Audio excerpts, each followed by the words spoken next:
Billiken fans, welcome back. It is Zach Miller and Peter Hale. It's the Midtown Madness Podcast. Before we get going, thank you all so much for listening. It's been a great season of the Midtown Madness Podcast. It's been a great season of Billiken athletics in general, and we've had a lot of fun, and we hope that you've had a lot of fun. Don't forget to like and subscribe. If you're watching on YouTube, make sure you're commenting. Please, it does help. I mean, we're a very niche podcast. We know that, but anything to get our show into the algorithm, pick it up, and get us out there. Quick programming note before we get going. We're going to take a week off next week. Hopefully come back, not this coming Wednesday, but the Wednesday following with an interview, long-form interview. We'll have some fun with a Billiken alumni, hopefully. Just gotta get it scheduled. But yeah, look forward to that. And then I'm gonna try to do some stuff this summer. Again, try to update the vibe of the YouTube, the graphics. Try to update a little bit. So we're ready for season 6. We're excited, but we're heading into summer. It's season 5, the end of season 5. I said last week, but this really is kind of the end of season 5. Once again, the Midtown Madness Podcast is brought to you by Two Men in a Garden. Two Men in a Garden, I say it every time. It is my absolute favorite local salsa, and it's almost pool party season. There's not a single poolside snack I'd rather reach for than a bag of chips and some Two Men in a Garden salsa. And you might be thinking, Zach, it's going to be too hot for spicy food. And to that, I have to say, have you forgotten that they have incredible fruit salsas as well? Their peach and strawberry flavors will hit the spot for you and your guests. No matter what your tastes are or your guests, Two Men in a Garden has you covered. Are you worried about the store not having those fruit salsas? Because quite often they don't. That's where Two Men in a Garden's $9.99 nationwide flat rate shipping comes into play. You can get your favorite flavor delivered right to your door in mass quantities for just $9.99 in shipping. Two Men in a Garden is made fresh with simple ingredients, and it has a ton of flavor. Head over to twomeninthegarden.com to shop your favorite local flavors and learn more about their Kitchen Hub STL. Don't forget to follow them on social media at Two Men Salsa on Instagram and Twitter for the latest updates. Pete, I'm not sure either of us expected to have much to talk about this week. No, I was a little bit worried, Zach, but instead, of the interview that you kind of teased that we had kind of hoped to get off the ground, we wound up with a couple surprise additions to the athletic program, including a big one for men's basketball. Yeah, he is big. He is big. Mm-hmm. And that's Badara Diakite. Well done. Yeah. Hey, look, all I'm saying is I'm not the most intelligent human being in the world, but my syntax is impeccable. You like a good pronunciation key. I'm glad you used it. Oh, I didn't have to use it, sir. I mean, that's it. I will watch, and I know that I'm not gonna be, delusional and say that I never mispronounce things, but I know when I'm mispronouncing things, I guess, or I know that I'm quite possibly mispronouncing things, but I've watched so many. The one thing that drives me nuts about YouTube content, these dudes mispronounce they'll mispronounce a word in the first 5 minutes. That's a major part of whatever they're talking about. And at that point, I'm just like, how am I supposed to take you seriously? You didn't even do the research on, if they're talking about a tornado in St. Louis, Gasconade County, if they mispronounce Gasconade, I'm going to sit here and be like, you didn't do enough research. Yeah. That it drives me nuts when people mispronounce things that are instrumental to a story. So I try to do my homework as much as possible, Pete, but not about me, not about YouTube, not about any of those idiots. Badara Diakite on Friday afternoon posts an Instagram story And I mean, again, out of the blue, it's kind of like remember when that kid committed to SLU Madrid? Oh yeah. And it got our online investigators going for the next 48 hours or so. Mm-hmm. Yeah. Mm-hmm. I wish I remembered his name, but I never will. But this was kind of like that. He posts an Instagram story, and it made it seem like he was signing with SLU. And I know that throughout this process of the portal and everything, we've had Travis Ford and Josh Schertz, who both really like to keep their recruiting close to the vest. Even knowing that, this still kind of came out of nowhere. Yeah, it really did. His Instagram story was basically just one of the walls in the basketball facility, and it just said home. Or I think it even just had a little home kind of like emoji thing, and that was it. But then within a few hours, sources like On3 started confirming this commitment, which turns out it is SLU's 15th scholarship, so they are out of spots, Zach. And I think the big question is who is he? So you said he was big, and he is. We've seen him listed anywhere from 190 to 205, but he is about 6'10". He attended South Kent School up in Connecticut at one of the prep schools up there. But he's originally from Bamako, Zach. I don't know how to pronounce that one, honestly. See, hey, you admit it. You Mali, admit to your ignorance. I respect it. It's the capital of Mali, which is also where, if you remember, Madani Diatta was from, who nice. had a one-season wonder big. So hopefully he's not that. Hopefully we have him for longer, because he's kind of an interesting player, Zach. Yeah, he is. And, you mentioned that the whole kind of 1 year wonder big, and it's hard. We're going to get into why this kid is a good pickup. But again, every freshman pig for the last 10 years has come in here, and nearly every freshman big, and 90% of the freshman bigs have come in, and they've been gone within 2 years. Yeah, it's been true for the last few coaches as well. It's just one of those things. And a lot of them have been international. Like they're guys who are either coming straight from overseas, or they did a year or two at American high schools, prep schools, even JUCOs. But yeah, we've cycled through quite a few of them. In his case, he originally committed to Iowa back in the fall, but then decommitted in March after the coaching change when Fran was let go. He was ranked number 163 in the class of 2025 by 247 Sports. He was 127 by Rivals, number 130 by On3. He was out of the ESPN top 100 by the time of the final list, but he was as high as number 72 on their rankings at one point. So he's one of those guys who came over and kind of made a big splash, and then just didn't show the same arc that some of the other players do, which is, it's fine. It happens. He also had offers at various times from UConn, Mizzou, Boston College, Washington, and Penn State. I'm sure he had some lower level offers as well, but I just really couldn't find a whole lot of information about that.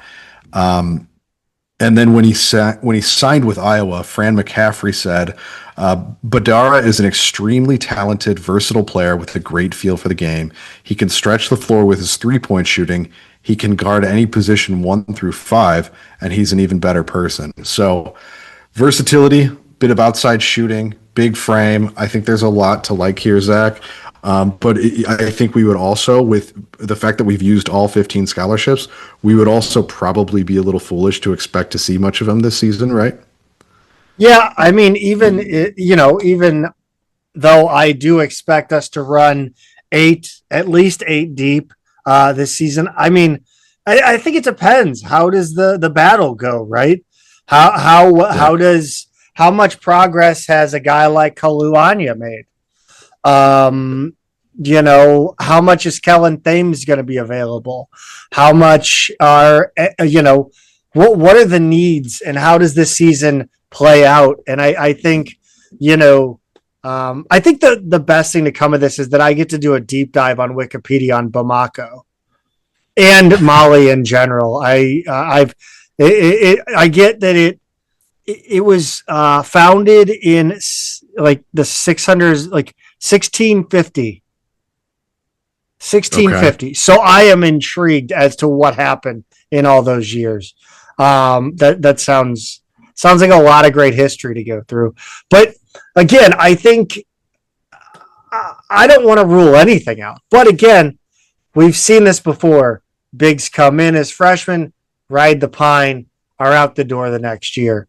But again, I think, we've had, I think, what was it? Joel in the Discord said that he was told that the staff used this as an incredible kind of, it's like this kind of gift that fell into their lap.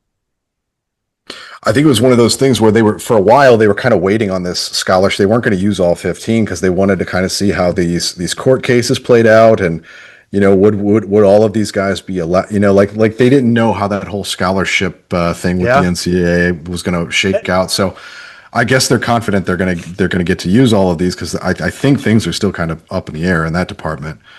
But I mean, I would say that, I think when you have the attitude of, okay, we have 14 guys that we know we want, that we know can contribute if necessary. We can look at that 15 and we can really hold out and, maybe we get some good front court depth. Maybe we don't. And we're in the same position.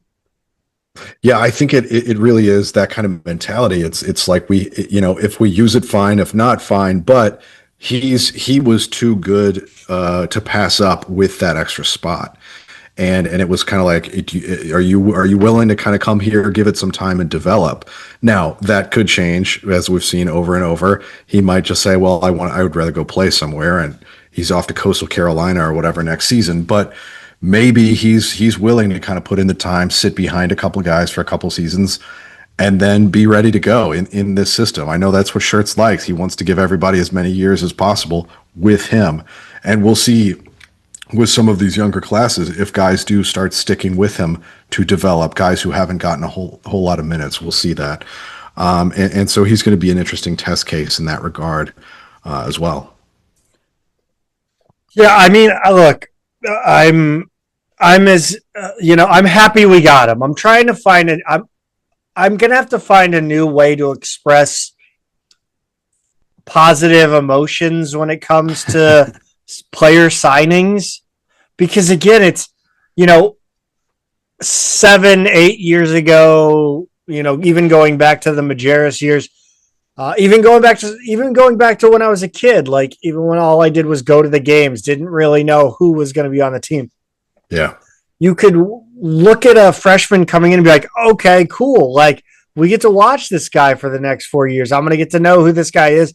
Like I'm going to be excited about his future with this team. And you bring in a freshman and it's kind of like, well, okay, maybe he's around in 3 years. Maybe he's not. So, I guess I'm gonna have to figure out.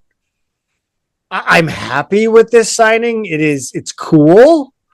It seems like a good get. I just again don't know where this guy's career is gonna take him, and it's quite easy.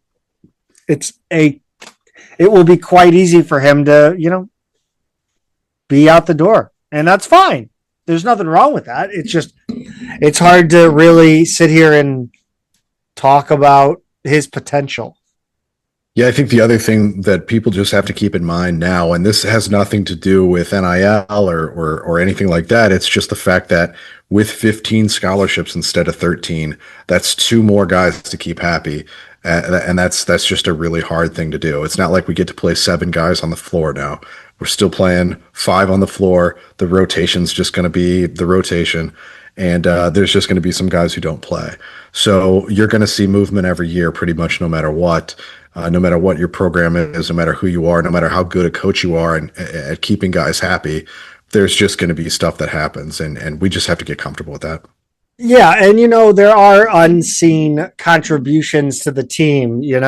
Looking at the fact that he can stretch the floor, with his 3-point shooting. He can guard any position 1 through 5. That's a kind of guy that's a real value on scout team. Yeah. So, I mean, there are ways he can contribute this year, and I'll be happy if he, I don't know. I don't know what to say, Pete. I mean, we hedge, we give all these kind of caveats, but at the end of the day, I want him to stay and develop, and I want to be talking about him in 3-4 years from now. That's what I want. So there's no doubt he's got potential. You don't just pop into the top 75 by coincidence. You don't get signed by Iowa just out of nowhere. There's clearly a high ceiling with this kid. And hopefully we see that come to bear fruit at SLU and not somewhere else. It is interesting that, you're talking about how you want him to stay and want him to develop. And I feel like that sentiment was prevalent again in the times that I spoke about. And now I feel like I used to feel that. Yeah. And it's hard to say that I do anymore. So I feel like a lot of people feel that way. I feel like you are becoming kind of a rarity among college sports fans. Maybe so. I want to see. I think it's because we have a system coach right now, and it's one of these things. Like, I would rather have a slow burn to something that is sustainable than a flash in the pan kind of thing, like a magic season that we aren't able to sustain. I would really like to see. I know we all have our own wishes for what we want in our program, but that with a system coach, I'd love to see him stay around for a while, to keep some guys in the pipeline who are just here and sticking with the program. But I don't know. I feel like you're probably right. I am rare, and everybody just wants to go out and go shopping every spring and buy the biggest, shiniest, most expensive things and see what happens in the fall. Let's talk about the schedule. We did get some more clarity as far as dates go for this year's schedule, and that's courtesy of Stu on SLU. That'd be Stu Durando. There we got an update on Chicago State, Grand Canyon, Loyola Marymount, and then a little bit of an update on the Acrisure series. Pete, run us down each of those. So we're going to play Chicago State again this season. It's another bye game at home. Thursday, November 6th is the date. Grand Canyon we knew was going to be coming to SLU. The date on that is Saturday, November 15th. And then that is early. It is. SLU's game at Loyola Marymount will be Tuesday, December 2nd. They'll stay in Southern California after the Acrisure series, which takes place over Thanksgiving week. So those opponents and dates haven't been announced yet, the Acrisure series ones. But it's funny, Zach, a long road trip capped off by Loyola Marymount at their place. In the words of Brian Conklin when he saw this news, I've seen that horror movie before. Some fans will remember, was it 2010 or 11? It had to be the 11-12 season. So yeah, that's right. So it was 11, and when they went out to Anaheim and won that event that had Villanova, Oklahoma, and who was the third team they beat? Hold on, Villanova, Oklahoma, and it wasn't Boston College, was it? Ooh. Oh wait, hold on. Say that again. Who was it? It was Villanova, Oklahoma, and a third. I think it was another power conference team. ACC feels right. Was it an Orange? Oh, it wasn't Orange. I'll have to come back to that. Go ahead. I'll look it up. But anyway, so they stayed out in Southern California and they played Loyola Marymount and wound up losing that game. So that's what he's referring to. It's funny how cyclical things are, that here we are going to be playing another MTE in Southern California and hanging around a couple days to then play Loyola Marymount at their gym. It's going to be, hopefully history does not echo the way that it sometimes does. It was Boston College. You are all welcome. Nice pull, Zach. Nice pull. So you were right there. SLU will also have a home game as part of the Acrisure MTE. So one game at home before we head out there. So that's likely going to fall between that Grand Canyon game on the 15th and then whatever date they travel out to Palm Springs. There are also, it sounds like, two more bye games at home to be announced. And it sounds like another one will be against a lower division opponent. So we pretty much have almost the full non-conference schedule kind of in focus now. A few names, a few dates still to be announced, but it's not a great home slate. I'll reserve final judgment for when the full thing is out. Not a whole lot to be excited about at home, but I think the neutral games will be pretty good out in Palm Springs, and we already know Loyola Marymount's a tough road game. Real quick note, now that you've got me looking at the 11-12 schedule. That Washington game was only a 13-point win, and we kind of were shitty in the second half. I forgot that. That was the one that was 50-25 at halftime? Yeah. We ended up losing the second half, 39-27. Just a really mentally soft team that was. Yeah, we know that. That was the game that saw the hardest screen we've ever seen in a live basketball game. Yes, and a cameo from yours truly at the end of the video. Yes, that's right. Very, very, very funny video. But anyway, I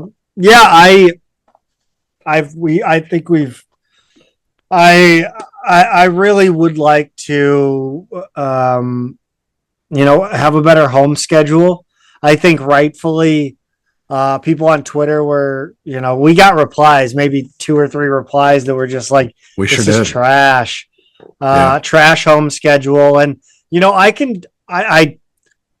get why.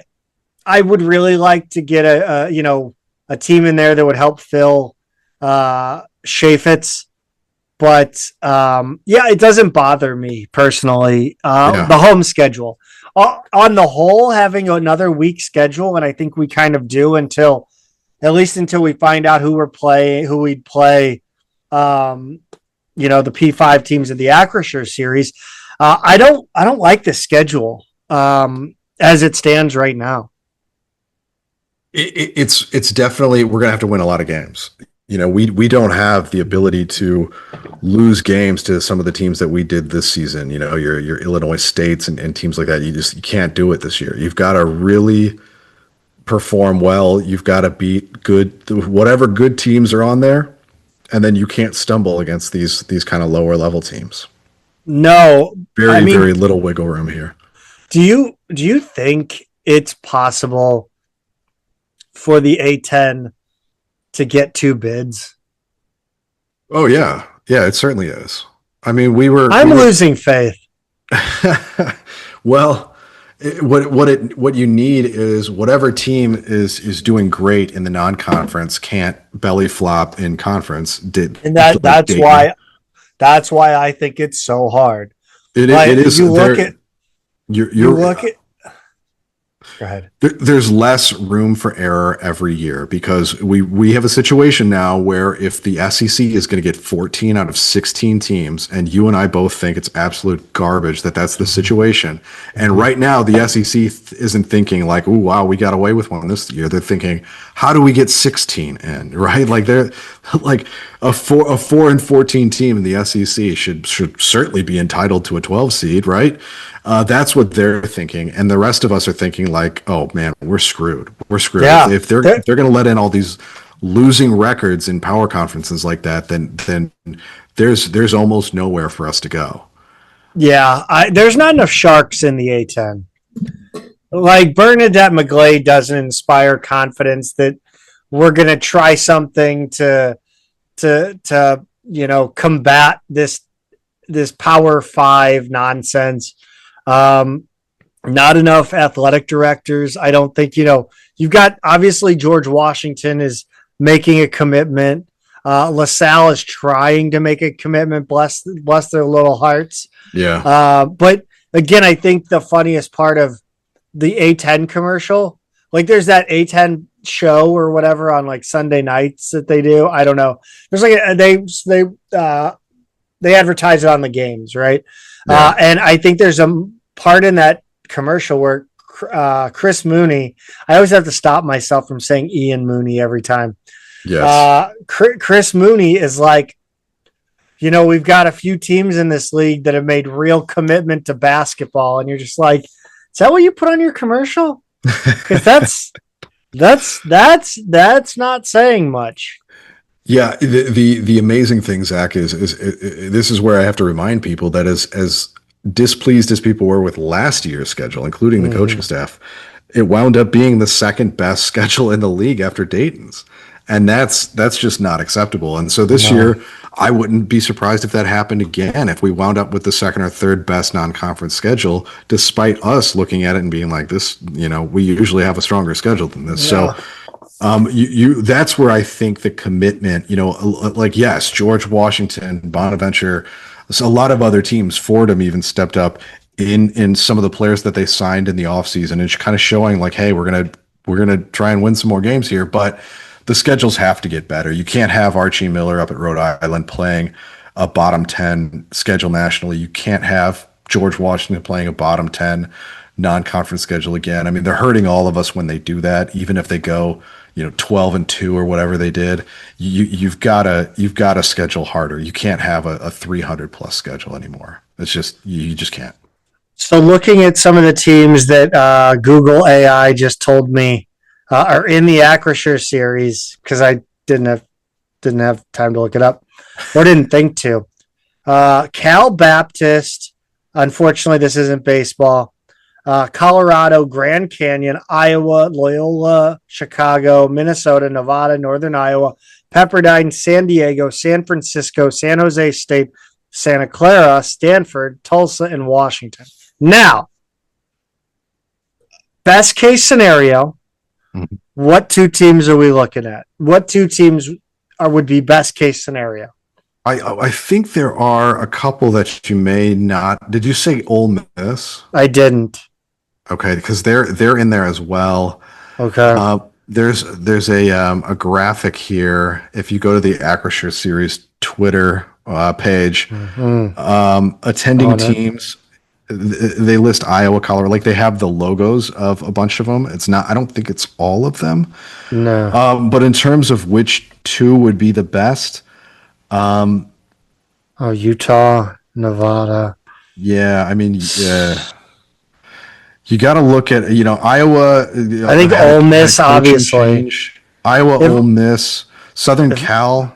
It could be intriguing. I mean, I think Minnesota will probably be down a little bit. I don't think Colorado's supposed to be great. Stanford, Washington, Nevada. They're obviously not going to give us Loyola or Grand Canyon or San Francisco. Right. Actually, maybe do we play San Francisco? No, San Francisco's coming to SLU. So yeah. I mean, I don't know. I don't think there's any like, oh, I hope they're the best. It might be an Ole Miss, Zach. It might be. That would. I think best case scenario would be like Ole Miss and like Utah. That could be. Yeah, I mean, I don't think there's going to be a huge difference between a lot of these power conferences. I think these are like bottom half power conference teams with most of them. Worst case scenario, Cal Baptist and UNI. Yeah, I think San Diego is. There's Pepperdine. Shit. Pepperdine and Cal Baptist runaway. Worst case scenario. San Diego's not bad, and I think didn't they just make the tournament? Tulsa, Northern Iowa.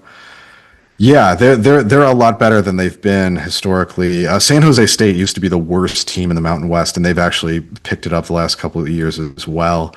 But you have to think one of those teams could be the one that's actually coming to SLU, right?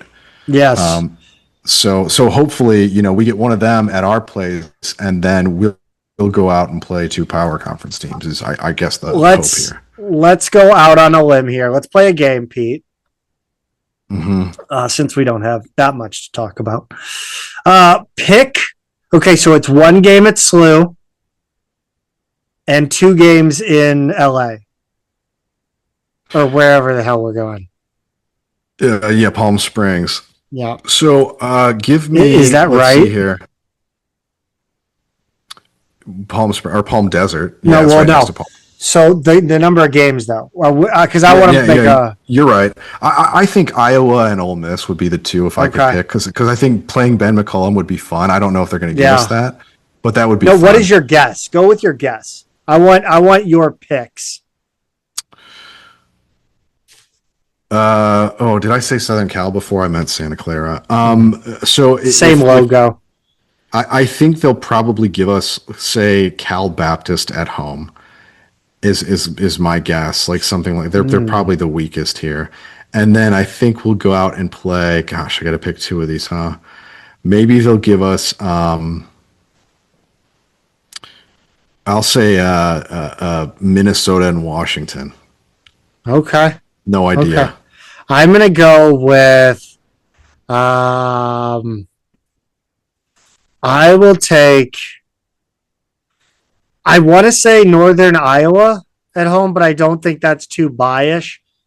I don't think that's biased enough. That's why I said Cal Baptist is what I think. I know. It would make sense, like in general.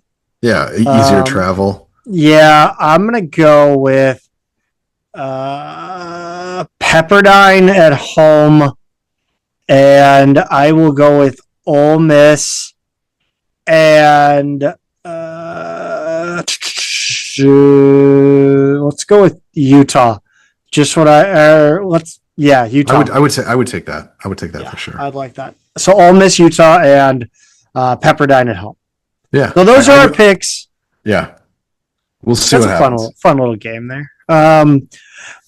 Practice started out of nowhere. It sneaks up on you, Zach, every year. June 1st is the official start of summer practice for the Bills.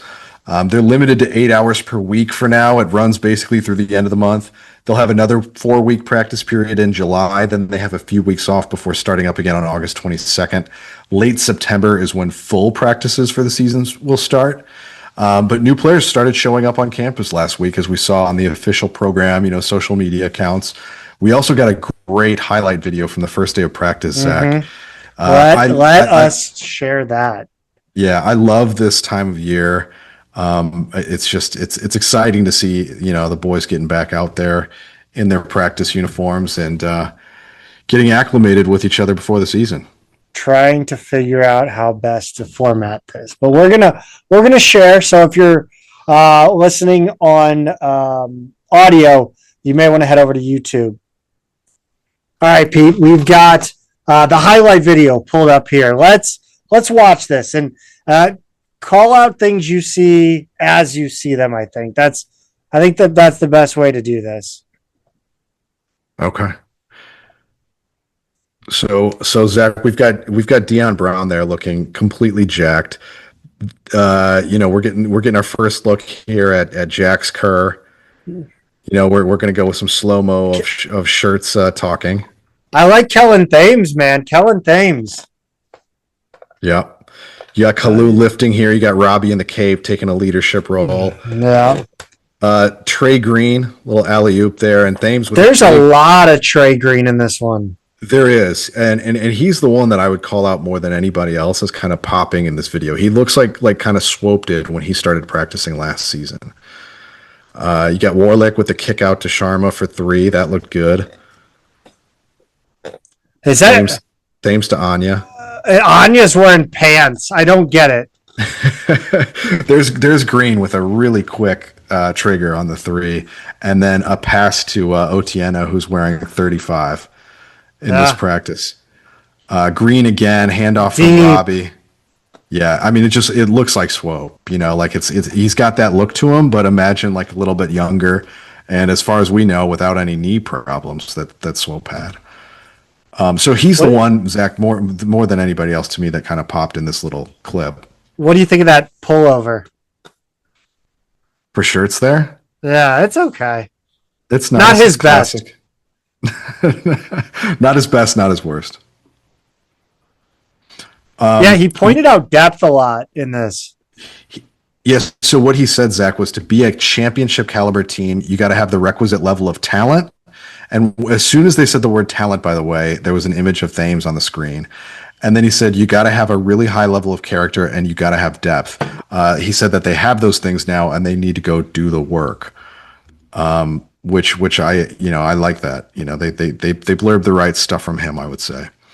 It's a little confusing in this video because there are several guys who are not wearing their numbers, right? Like their numbers on the official roster, you're either wrong or they're not in the right practice jerseys yet. I'm not sure which is going to change. But Sharma was wearing number 8 in this, not 9 like he's listed. Kerr was 23 instead of 15. Otieno, as we said, is 35, not 25. And then Diakite was 20-something, but he's not on the official roster yet. Zach, I wish I was still 20-something. Me too. But anything else stand out to you here? No, I think, I mean, I know people mention Robbie slimmed down. I think we saw a lot of pictures outside the court of play, I guess, that illustrated that. So that's a positive development.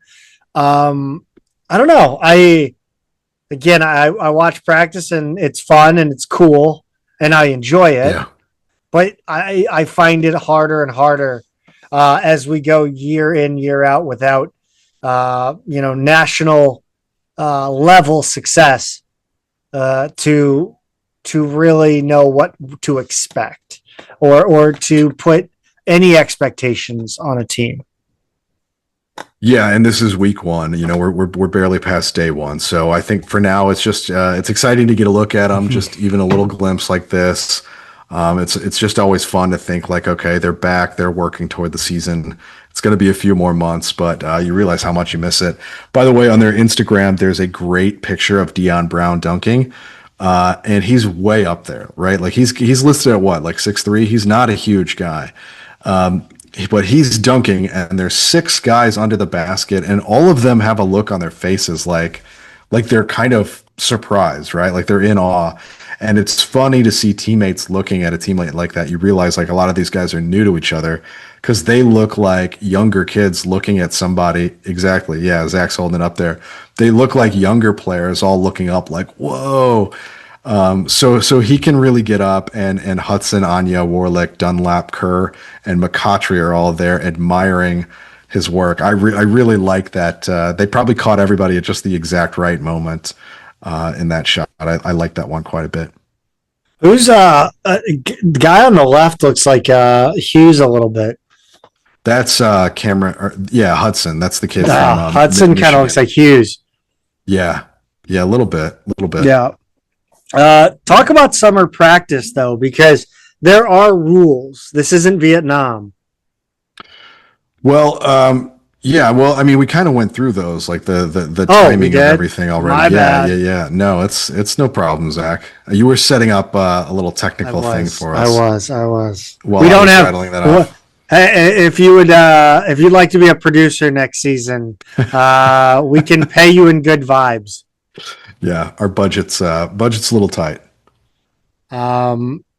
Let's see. You talked a little bit about the numbers, but did we go over I know we talked about it during the video playing, but people may not have been listening. Yeah, I think we got them all. The real question is just what's the right number? The ones that they're wearing in practice or the ones that are listed here on the official roster, which as we said, doesn't even have all of our players yet. So now I'm realizing that I just did that twice in a row. So sorry to everybody out there. I'm going to try to do better. Multitasking.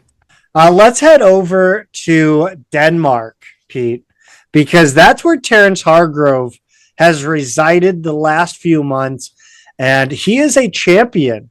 He is a Danish basket league champion, and he did it with the Bakken Bears.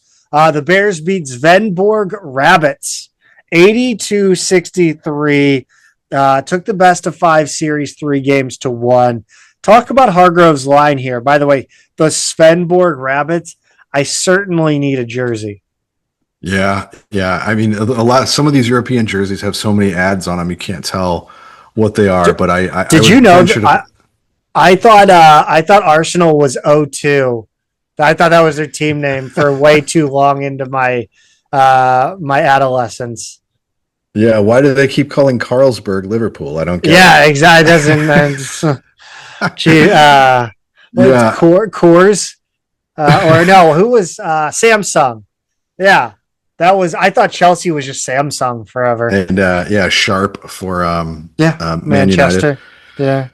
Yeah, but he scored 11 points in the final and added a rebound, 2 assists, 3 steals. Not his biggest game of the playoffs. He averaged 17-4 in the regular season, key player for them. As it turns out, the Bears are the winningest team in the Danish league with 22 titles since the league's founding. I would just like so he's with, I need to cut you off for a minute. I need to share the Svenborg Rabbits logo. Are you're sitting down, correct? This I thing's am sitting incredible. down. Oh wow. That rabbit looks like it's on something. That is That's some yellow ass that's teeth. very yellow teeth, a full mouth of yellow teeth, red eyes. I mean, this thing is Incredible. that's a jacked up rabbit. That's incredible. Oh, they've got a sick.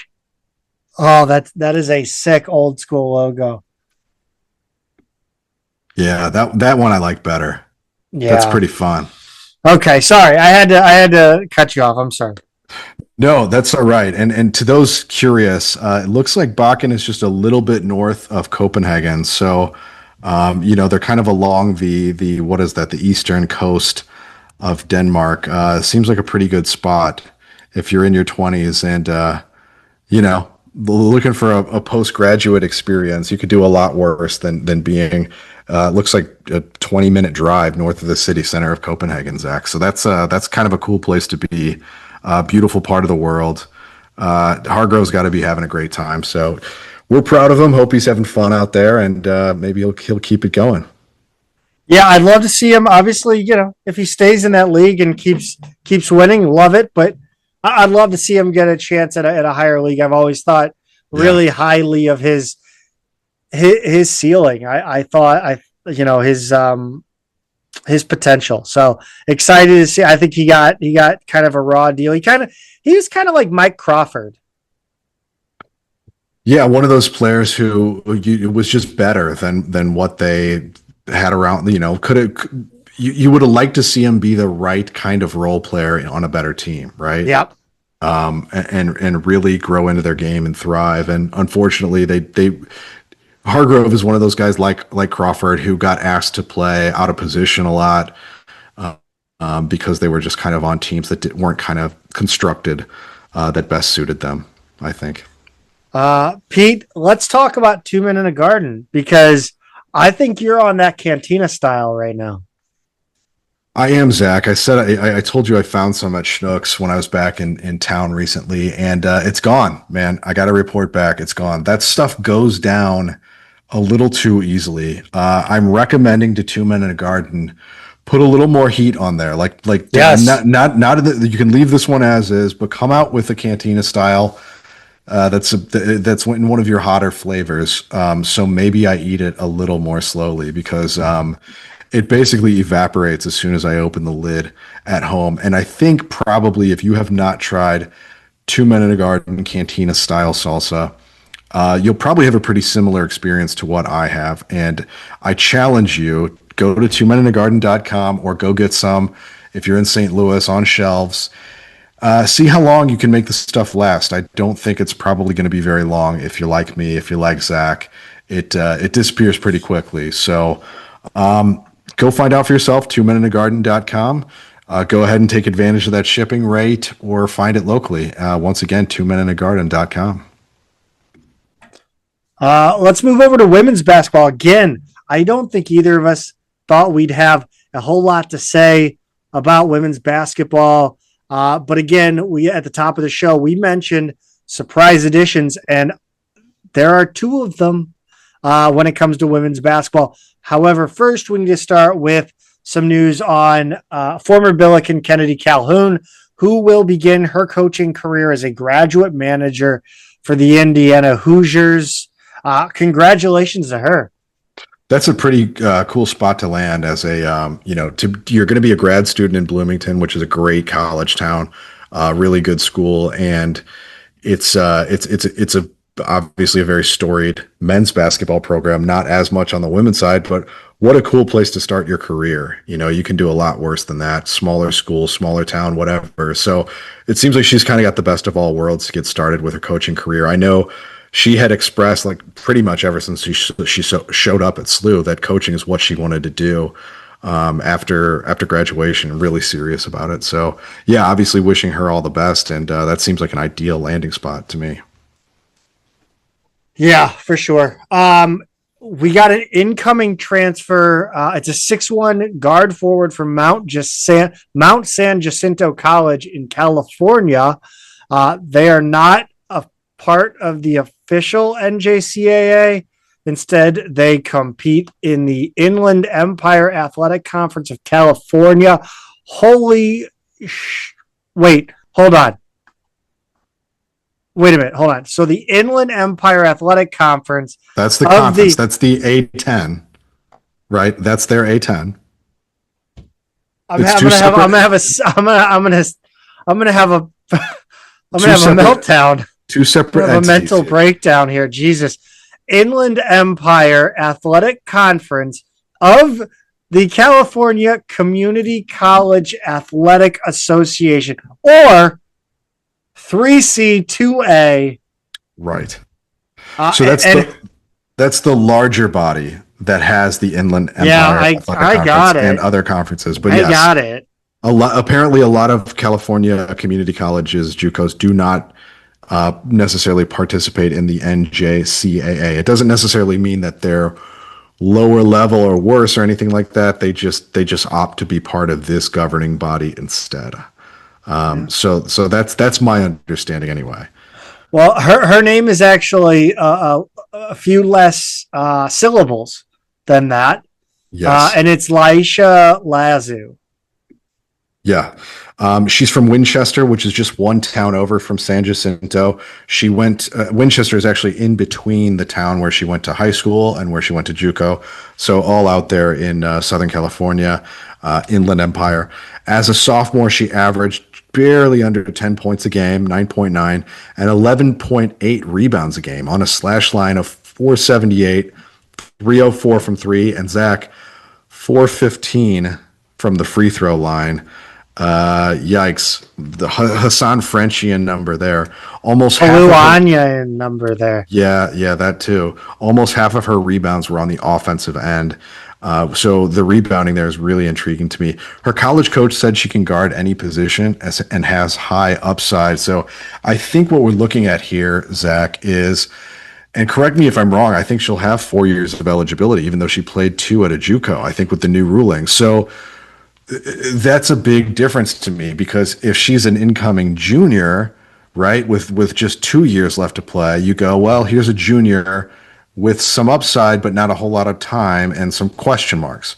But if she's a freshman eligibility wise, you go, here's a 4-year player who can contribute right away. Like as a freshman, somebody who's been tested at a collegiate level, somebody who's already proven herself as a rebounder at both ends, gets you buckets in a few different ways, very athletic, and has a lot of defensive versatility. So to me, that's 4 attributes of somebody who can give you minutes right away. So I guess the big question there is her eligibility, because that would kind of,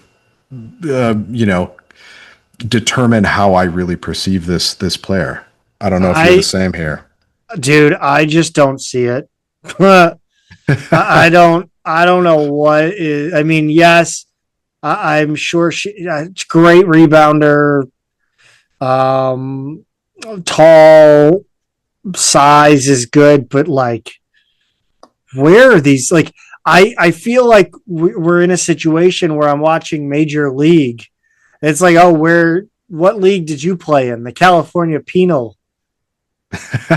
Like, where are they getting some of these players from? I just don't. I mean, I know that we're in the era of like the post Bennett Sturts era, right? Right. So obviously, people are taking a different look at players from lower divisions, but man, I mean, that slash line is besides the 2-point baskets, the field goal percentage. Just Fowler. I mean, that's obviously the vulnerability here is put her on the free throw line. Don't let her get to the rim. But when she does get to the rim, I think she can do some damage there. You take the rebounding, you take the size, the defensive versatility, the athleticism. Those are things that the team was lacking. But yeah, this one does not necessarily help in the offensive efficiency category, which is one that this team really struggled in last season. So look, another role player, Zach, you're hoping all of these puzzle pieces, when you look at them individually and don't really see it, you hope that they're exactly the right ones to come together and fit into something more cohesive when the season starts. But I still do have my open question about where the scoring comes from this team. The more surprise addition, I think, in this case is actually a player who's been at SLU for 4 years. We had heard rumors that this player was considering this decision back in late April. I believe April. Late April. And that's Ellie Palou. You go ahead. I just blacked out. Go ahead. Is it Palachek or Paluchek? Palus. I thought it was Palusik, but man, now you're making me second guess. It's just like when you say crayon over and over again. It does, yeah. Well, she's a senior midfielder on the women's soccer team and will be joining the basketball team as a walk-on this season. She's already started practicing with the team. We've seen her in video clips. Just to kind of give some background here, as a basketball player at Webster Groves, she was named first team All-State, District Player of the Year, first team All-Conference, and team MVP. So she can ball, Zach. I mean, she's definitely got some history here, but she hasn't played in a few years. I don't think you're expecting a huge contribution from her this year, but nevertheless, I mean, she gives you another player who's kind of who's experienced, who's a veteran presence, who I think will be a good clubhouse player, good practice player, all that kind of stuff. I think she's only like 5'6", 5'7", something like that. So I hope they're not necessarily depending on too much from her this season, but I think it's a fun addition is how I'm choosing to see this one. Yeah. I hope she'll get some run. Pete, can you name the last two-sport Billiken? We've gone over this.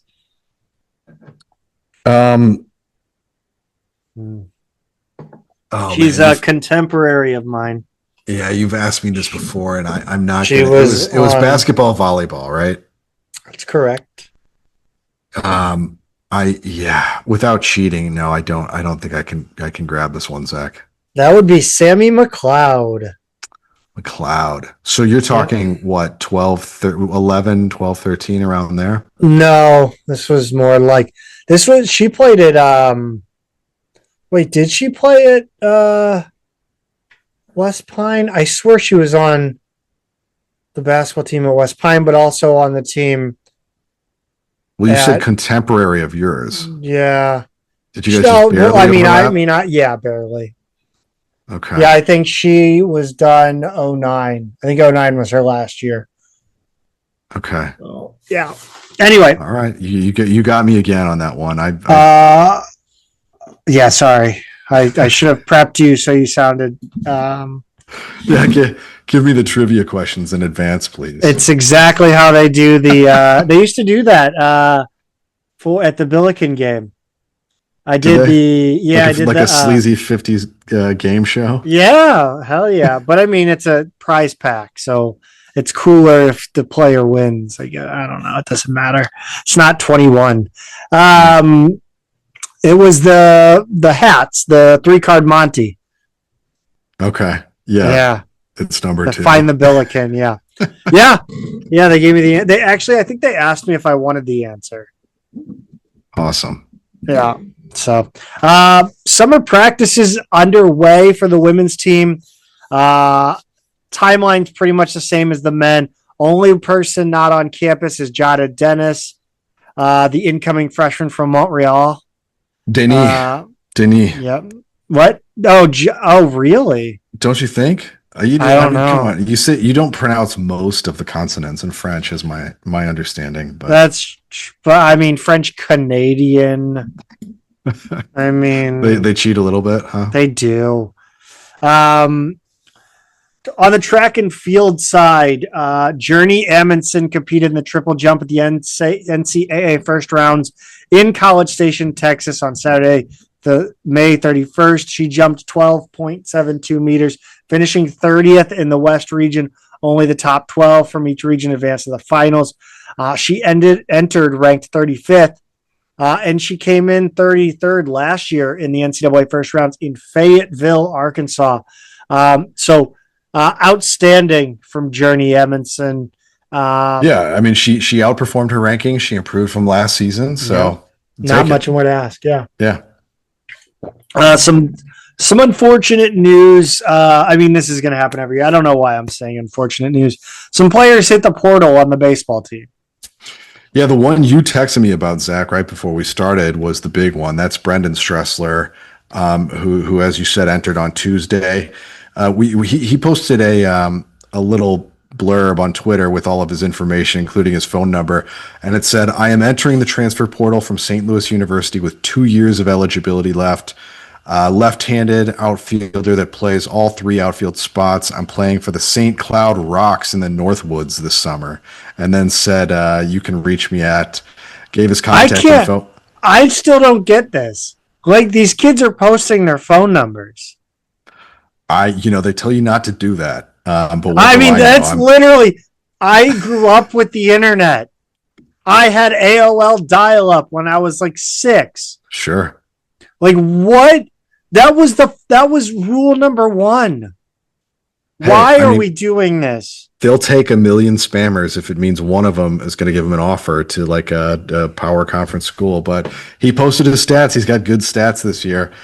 So somebody's going to call his number, that's for sure. And then we also found out about several others, Zach, on Tuesday, thanks to Okie Billiken on Billikens.com. Amon Khan, the freshman relief pitcher, who didn't do a whole lot this year. Strider Salas, junior relief pitcher, also didn't do much. Joe Connolly, freshman outfielder. Kamehu Sanchez, who I didn't know had any eligibility left. He went through senior day. He might not. He might be like a swope situation where he's just seeing if he can. And then Carl Ralam, the sophomore starter, like kind of midweek starting pitcher and bullpen arm. So not a lot of major losses there other than Stressler. So you hope not to lose many more key players than that this year, Zach. That's going to do it. But yeah, I mean, I think it's going to be tough when the baseball program doesn't have much, if any, NIL to go around. I mean, it's going to be very hard to keep players. I don't know what the strategy is, but I trust Darren Hendrickson to figure that out. He did it this year, and I think he's the right person to do it again next year. So looking forward to seeing what Darren Hendrickson can come up with. But that, like I said, that is going to do it for us this week. We will be back in 2 weeks with an interview, hopefully long form, hopefully long. I'd really like to get 2 hours. But yeah, thank you all again so much for listening throughout the actual Billiken Athletics season. It's been a lot of fun. And here's hoping that next season will be the one we've been hoping for. Here's hoping, Zach. I think there's a lot to be optimistic about right now. I'm being cautiously optimistic, but very excited. Smart man. Yeah. That's going to do it for us. As always, Pete, go Bills. Go Bills.